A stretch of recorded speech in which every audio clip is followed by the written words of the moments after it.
Welcome back, mga kaaldab. Ito na naman po ang inyong lingkod, si Mr. Destiny. At magbibigay po tayo ng pinakamainit na update po ngayon sa social media, mga kaaldab. Ito yung pinaka-latest na pinagpipiestahan. Ito po yung post ni Mengay sa Instagram. Di po ba? Ganyan naman po talaga si Mengay, ang mga pinopost niya o nire-repost niya, yung Eat Bulaga. Hindi po ba? Hindi man lang po nagpo-post yan, mga kaaldab, ng ganap niya, yung pinaka-update niya. Wala po. Yan ang isa sa lagi kong sinasabi at ipinapaliwanag na hindi po nila nagegets at hindi po nila naiintindihan. Tapos ang lalakas po nila mang-asar, mang-inis, di po ba? Yung tipong, wala namang update, pinipilit mo lang. Nilalagyan mo lang ng connect para may post ka, para may pag-usapan ka. Sila nga po, wala eh. Di po ba?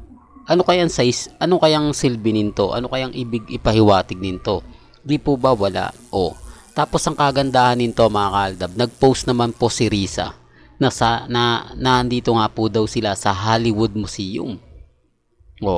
Doon pa lang may mali na eh. Doon pa lang masasabi nyo na si Risa ngayon ang lumalaban sa mga post ni Mengay sa Eat Bulaga. Dahil alam niya na sobrang busy nga po ni Alden Richards. So, doon pa lang may mali na eh. Di po ba? Doon pa lang makikita mo na may mga bagay-bagay nga po na mahirap nga po talagang ipaliwanag.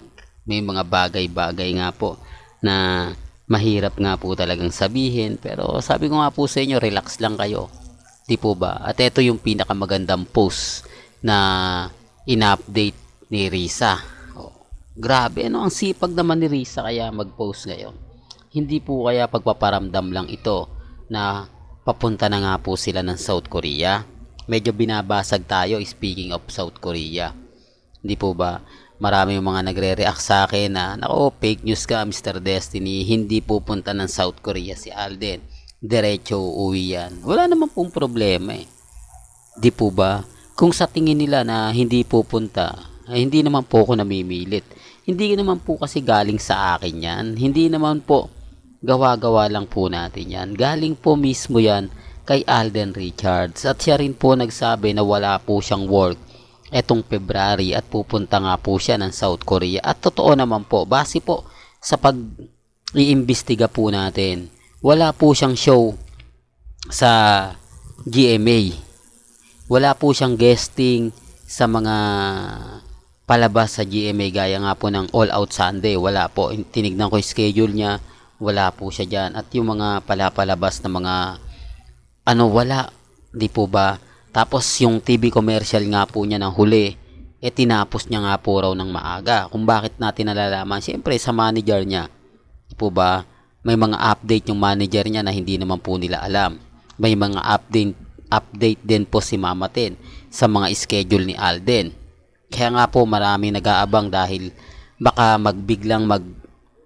kumbaga yung mag-online selling si Mama Ten, po ba? Kaya yung iba nakatutok sa kanya. Although wala po siya, kasama siya ni Alden Richards. Ibig kong sabihin, yan din po yung mga nakakaalam. Kasi bigla ang post, kung matatandaan nyo, di po ba, nagbigla ang sale si Mama Ten. Grabe, maraming nalungkot, maraming, kumbaga, gusto sanang bumili ng mga item ni Alden Richards pero hindi nga po sila nakabili dahil biglaan nga po. Alas 5 ata siya nag-update, tapos pagdating ng kundi alas 5, alas 5:30 nag-update si Mama Ten na magla-live siya ng alas 6, di po ba? Kaya yung iba hindi gaano nakita yung post niya, hindi masyado nabigyan ng, kahit ako mga kaaldab, nagulat na lang ako. 5:30, di po ba? Yung pagtutok natin, kaya lang hindi tayo makakonek hindi tayo makabili ng item ni Alden Richards, di po ba? Kasi yung iba nga po ang hirap mag-send, naka-private pa rin po kasi, di po ba? Kaya nga sabi ni Mama Ten na ayusin niya, kaya tumutok na yung iba, lagi na nakatutok sa account ni Mama Ten. At doon nga po natin nalalaman ang mga schedule po ni Alden Richards. Sabi ko nga po sa inyo, may mga point na pumapabor din sa atin. May mga point na kumbaga nalalaman din po natin. Kaya ang sabi ko sa inyo, kampante lang po kayo. maging matatag. Di po ba, sa mga magsasabi ng ganito ganyan, relax lang po kayo. Wag po kayong papaapekto. Kasi tayo naman po talaga yung panalo sa labanang ito eh. Di po ba? Tapos yung issue nga po, ito yung mabigat na issue na sa tingin ko mapapaisip po kayo. Pinupush ngayon ng mga fans ni Catherine ang pelikula ni Alden Richards na Hello Love Goodbye. Hindi daw po kasi nila gusto si Jericho Rosales, na ang sinasabi magpapabuhat lang daw po si Jericho kay Catherine. Gagawin daw po ni Jericho na stepping stone si Catherine, dahil alam naman natin na mas maraming followers si Catherine. Hindi po ba? Kaya ang mas gusto nila si Alden Richards na ituloy yung pelikula nga po na nabinbin. Ito nga po yung Hello Love Goodbye Part 2. Well, pasensya na po kung bakit ko ina-update to. Baka sabihin nyo na naman, naku, pinopromote na naman, kasi baka magulat po kayo. Di po ba? Mas marami kasi nagpupush eh, yung mga fans ni Derek Cathy, yung mga followers niya, at yung mga fans din ni Jorus, siyempre yung mga ibang mga artista, gaya po nila Maymay, di po ba? Ang daming, kumbaga, nagsasabi na ang ganito ganyan. Kaya, ang laki po kasing bagay na i-update natin na tinanggihan nga po ni Alden Richards yung Hello Love Goodbye, at tinry naman po nila na idikit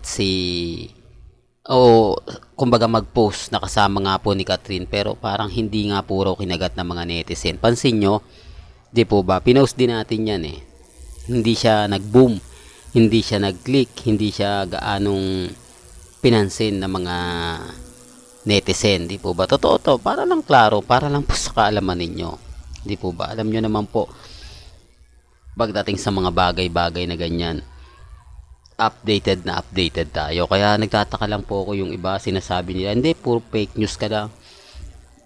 Alam ko naman po, mga kaaldab, na nababasa nila yon, napapanood nila yon, napapakinggan. Hindi po ba gugustuhin daw ni Alden Richards na gumawa ng pelikula? Common sense na lang po. Si Alden Richards yung tipo ng artista na may prinsipyo, no? Pagkatapos yung basag-basagin, pagkatapos yung hilahin pababa, gagawa pa ba siya ng pelikula? Kaya nga po tinanggihan niya eh. Tapos ang rason niya na lang, sobrang busy siya. At ito pa nga po yung speaking of busy, tuloy na tuloy nga po yan, kasi itong February hindi ko po talaga nakita yung schedule niya. Pasensya na po, for the record lang po, wala po ako nakita ng mga kaganapan niya. Pati yung TV commercial niya, talagang tinapos niya na. Kaya nga po sabi ko sa inyo, kumpirmado na po napupunta si Alden Richards sa South Korea. Although yung iba, binabash tayo na oo, pwede po kasi mangyari na uuwi muna si Alden. Di po ba, magpaparamdam muna si Alden para hindi masyado, kumbaga, apektado, o kaya may ganto ganyan, di po ba? Siyempre, interview, ano na nangyari sa kaganapan, po ba, ano nang update sa iyo, Alden? O, yun ang aabangan. Tapos, pagkatapos nyon, di po ba, diretso na po sila. Yan ang isa sa lagi kong ina-update. At saka nandito naman lagi si Mr. Destiny. Magbibigay tayo ng mga impormasyon, lalo na po sa mga taong lagi nakatutok sa channel natin, laging sumusubaybay sa channel ni Mr. Destiny. Kaya relax lang kayo. Although masasakit at maanghang nga po yung mga nababasa ninyo sa Facebook, grabe. Di po ba? Sa YouTube, ganyan po sila ka-desperado. Tapos sasabihin nila, hindi daw po, wala daw pong ganun, wala daw. Hindi mo alam, mga kaaldab, kung sino yung paniniwalaan mo eh. Di po ba? Kaya lang po, syempre yung ibang aldab, ayaw po talagang marinig na pinag-uusapan. Ang punto ko lang dito, para lang alam po ninyo. Di po ba? Hindi ko naman to ginagawa para lang mag-promote. Pinapaliwanag ko na may mga bagay-bagay po na kailangan nyo pong malaman at maintindihan. Well, hanggang dito na lang po ang ating latest updates. Kaya kung gusto nyo pa po ng pinaka-latest at sariwang update, abay, tumutok lang po kayo dito po sa channel ni Mr. Destiny para updated po kayo sa mga latest at sa mga bagong video po na ilalabas po natin maya-maya lang.